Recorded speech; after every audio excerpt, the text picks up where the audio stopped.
Aquí tenemos que considerar tres hechos previo a la decisión que vamos a tomar. El primero es la pretensión de solicitar el levantamiento de la inmunidad del presidente de la República. El segundo es la facultad que se arroga el Tribunal Supremo de Elecciones para juzgar al presidente e imponer la sanción de destitución e inhabilitación. Y el tercero es la creación mediante el reglamento interno de una sección especializada en el Tribunal Supremo de Elecciones que funciona como tribunal de primera instancia. Sobre el primer punto, sobre la pretensión de solicitar el levantamiento de la inmunidad, las atribuciones de la Asamblea Legislativa indican que está facultada para, según el artículo 121, inciso 9, admitir o no las acusaciones que se interpongan contra quien ejerza la presidencia de la República, vicepresidencia de la República, miembros de los supremos poderes y ministros diplomáticos, declarando por 2/3 partes de votos del total de la Asamblea si hay o no lugar a formación de causa contra ellos, poniéndolos, en caso afirmativo, a disposición de la Corte Suprema de Justicia para su juzgamiento. El inciso 10, por su parte, decretar la suspensión de cualquiera de los funcionarios que se mencionan en el inciso anterior cuando haya de procederse contra ellos por delitos comunes. Por otro lado, el artículo 151 de la Constitución Política establece: el presidente de la República, los vicepresidentes de la República o quien ejerza la presidencia no podrán ser perseguidos ni juzgados, sino después de que, en virtud de la acusación interpuesta, haya declarado la Asamblea Legislativa haber lugar a formación de causa penal. En cuanto al segundo punto, a la facultad que se arroga el tribunal para juzgar al presidente e imponer sanciones, el artículo 102 constitucional, en su inciso 5, dispone como facultad del Tribunal Supremo de Elecciones investigar por sí o por medio de delegados y pronunciarse con respecto a toda denuncia formulada por los partidos sobre parcialidad política de los servidores del Estado en el ejercicio de sus cargos, o sobre actividades políticas de funcionarios a quienes les está prohibido ejercerlas. La declaratoria de culpabilidad que pronuncie el tribunal será causa obligatoria de destitución e incapacitará al culpable para ejercer cargos públicos por un periodo no menor de 2 años, sin perjuicio de las responsabilidades penales que pudieran exigírsele. No obstante, si la investigación practicada contiene cargos contra el presidente de la República, ministros de gobierno, ministros diplomáticos, contralor y subcontralor generales de la República o magistrados de la Corte Suprema de Justicia, el tribunal se concretará a dar cuenta a la Asamblea Legislativa del resultado de la investigación. En cuanto al tercer punto, que tiene que ver con la creación mediante el reglamento interno de una sección especializada de primera instancia en el tribunal, el artículo 42 constitucional dice: un mismo juez no puede serlo en diversas instancias para la decisión de un mismo punto. En esto, un mismo Tribunal Supremo de Elecciones crea vía reglamento una instancia de primer nivel, asignándole actividades regulares a magistrados suplentes. El Tribunal Supremo de Elecciones está arrogándose facultades no concedidas en nuestra Constitución política para, incluso, destituir al presidente de la República por encima de la voluntad del soberano, quien le dio el mandato de presidir el Poder Ejecutivo a Rodrigo Chávez Robles por 4 años, ni un día más, pero tampoco ni un día menos. Sé que saldrá la resolución que hizo la sala diciendo que el tribunal tiene la potestad de constituir este órgano. Sin embargo, lo que es legal no necesariamente está bien.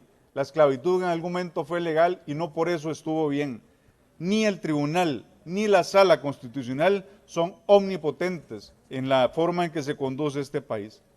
Señora Presidente, recordemos también qué indica el artículo 11 de nuestra Constitución política. Cito: los funcionarios públicos son simples depositarios de la autoridad. Están obligados a cumplir los deberes que la ley les impone y no pueden arrogarse facultades no concedidas en ella. Deben prestar juramento de observar y cumplir esta Constitución y las leyes. Es el principio de legalidad. Y no por casualidad la Constitución está de primera en esa frase del artículo. El artículo 102, inciso 5 constitucional, impone un límite a la competencia del tribunal en materia de parcialidad política. No existe margen de interpretación, es absolutamente claro y conciso al indicar que en caso de parcialidad política y tratándose del presidente y otros miembros de los supremos poderes, el tribunal se concretará a presentar su informe a la Asamblea Legislativa. El artículo 121 de la Constitución Política, por su parte, establece claramente las atribuciones de la Asamblea Legislativa en materia de sus competencias en el proceso concerniente al levantamiento de la inmunidad del presidente de la República.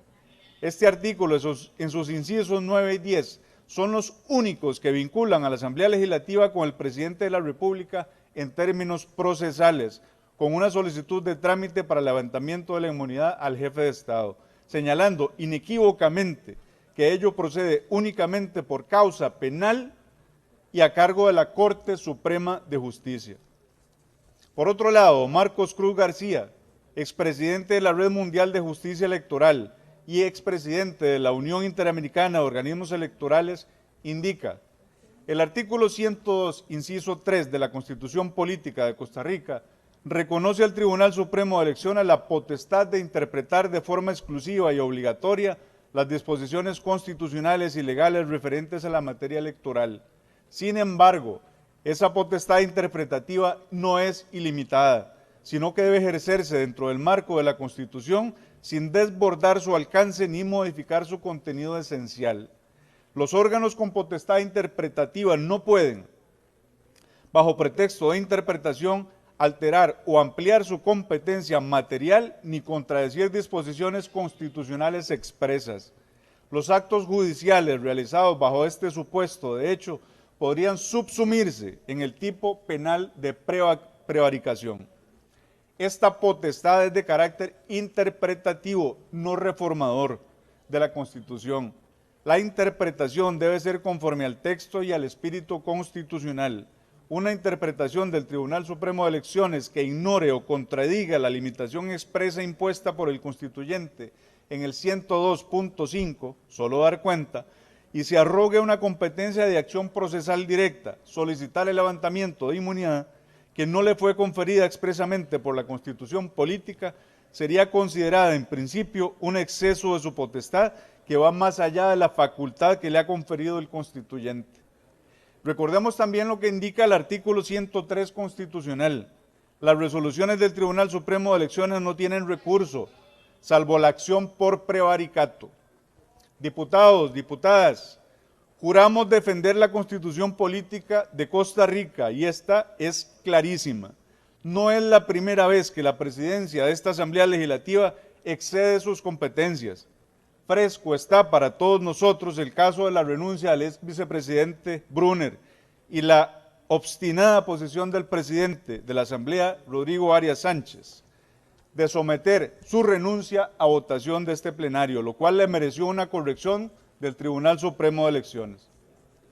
Señores magistrados del Tribunal Supremo de Elecciones, señora Presidente de la Asamblea Legislativa en ejercicio, llamo la atención a fines de tener a bien observar lo dispuesto por nuestra Constitución Política, guía las actuaciones de nuestras instituciones y no sentirse tentados a volver a cruzar los límites competenciales que ella nos señala. Señora Presidente, le sugiero respetuosamente no permitir que se produzcan transgresiones constitucionales en sus resoluciones. Usted tiene la facultad de evitar una situación que no solo tendría efectos sobre nuestro presidente de la República actual, sino sobre cualquier persona que ocupe su lugar en el futuro, así como de otros cargos de elección popular. La facultad de interpretación que otorga la Constitución al Tribunal Supremo de Elecciones no constituye un cheque en blanco para actuar más allá de sus competencias constitucionales y legales, como se observa en el presente caso, sino que se circunscribe a su función administrativa electoral. El portillo que hoy se quiere abrir puede convertirse en un punto de no retorno para la democracia costarricense. Señora Presidenta, respetuosamente le sugiero hacer solo aquello que nuestra Constitución le pauta y permite. Recibir los resultados de la investigación, devuelva sin conocer la solicitud del Tribunal Supremo de Elecciones a sus remitentes y no sigamos con este procedimiento que pone en riesgo innecesario la reputación de las y los magistrados del Tribunal Supremo de Elecciones.